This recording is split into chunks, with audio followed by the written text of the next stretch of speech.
ღვთის სიდიადეს როგორ უნდა მივწვდეთ და როგორ მივიახლოთ. არა ძალით, არა ღონით, არა მოხერხებით, არა ინტელექტით. ზოგს გონია რომ ინტელექტით შესაძლებელია ეს. არამედ სიმდაბლით, ოღონდ ეს რა არის, ბევრმა ჩვენთაგან არ ვიცით. სიწმინდით, არც ეს არ ვიცით რა არის.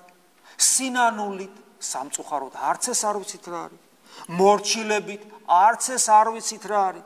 თავგანწირვით, ამაზე ცოტა ისეთი ჰეროიკული წარმოდგენა გვაქვს რაღაც ლამაზი, მშვენიერი, რომანტიკული, მაგრამ არა ნამდვილი. სიყვარულით, ნამდვილად არ ვიცით ეს რა არის. ერთგულებით, შეიძლება თეორიულად ვიცოდეთ, მაგრამ პრაქტიკულად ამას ვერ ვახორციელებთ.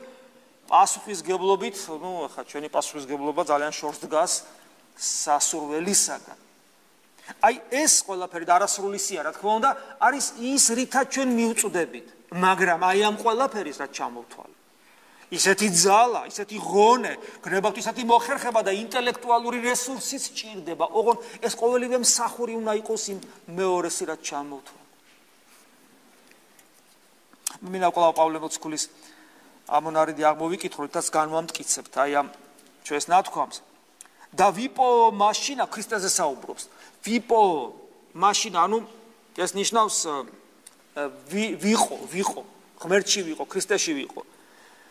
მაშინა რათა არა მქონდეს, არა მაქონდეს და აი არის ის სიტყვა, რომელიც სამწუხაროდ ჩვენ ზალას, ღონესა და ინტელექტს კვებავს.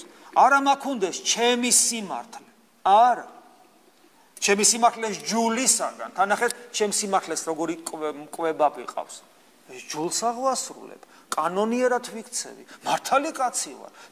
ჩემი სიმართლე რაღაც იქიდან კი არ არის მოტანილი ჰაერიდან. ნახე როგორ სწორედ ვცხოვრობ. აბა შეხედეთ. როგორი სწორედ ცხოვრება მაქვს მართალი კაცისა. ზნეობრივი, გნებავთ რელიგიური. ფარისევლებს ხო გვაგონებს საკუთარი თავი, როცა ასე ვფიქრობ. ვის უთხრა უფალმა? რომ თქვენ ეშმაკის შვილები ხართ. ვის უთხრა? ათეისტებს არ უთხრა, მეძავებს არ უთხრა. სამშობლოს მოღალატე მეზვარეებს არ უთხრა. ვის უთხრა თქვენ შვილნი ეშმაკისანი ხართ?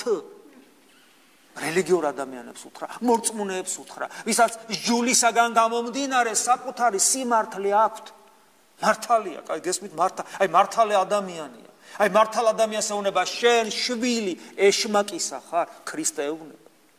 რადგან ჩვენ რელიგიურებად მოგვაქვს თავი და რადგან ჩვენი სიმართლე მოგწონს, ფრთხილად ვიყო ძმებო და დებო, იმიტომ რომ კიდევ მეორე მეძავებს ჩვენ რო განვიკითხავთ, მრუშებს, ნარკომანებს, მემთვრალეებს, სამშობლოს მოღალატეებს, 1000 ჯურის ნაძირალას უკაცრავად რო განვიკითხავთ, უფალი ჩვენ გვეუბნება, მათ გამკითხველებს, შენ შვილი ეშმაკისა ხარ. იმიტომ რომ ყველაზე საშინელება გემართება. იმიტომ რომ ეს შენი სიმართლე ხდება გაუვალი ზღუდე შენსა და ღმერთს შორის, შენ ქრისტე არ მეძავს, როგორ არ ჭიდე, განა არის ის მეძავმა რომ მეძავია, მოღალატემ რომ მოღალატია, მრუშმა რომ მრუშია, რომ ნარკომანია, ლოთი რომ გდია იქ სადღაც და საშინელად განა არის ის. მაგრამ შენ რომ მართალად ხედველი საკუთარი თავისა სინამდვილეში მართალი არ ახარ, ეს არიცი და ქრისტე არ გჭირდება. ეს არის გაუვალი ზღუდე. და ამიტომ პავლე მოციქული ამბობს, ვიყო მაშინა რათა არა მაქონდეს ჩემი სიმართლე ჯულისაგან, რომელიც თავისთავად კარგია, არამედ სარწმუნოებითა ქრისტესითა. აი ამ სარწმუნოებით, ქრისტეს მიერ სარწმუნოებით, ღვთისამიერ იგი სიმართლე ასევე სარწმუნოებით. ანუ არა ჩემი, არამედ ქრისტეს სარწმუნოებით ღმერთის სიმართლე. ცნობათ მისა, ანუ ცნობა, ანუ რომ ვიცნობდეთ მისა და ძალსა მას აღდგომისა მისისას. ანუ ქრისტეს აღდგომის ძალას უნდა ვიცნობდეთ. ეს რას ნიშნავს? ჩვენ უნდა ვიყოთ მოწმენი ქრისტეს აღდგომისა სამყაროში.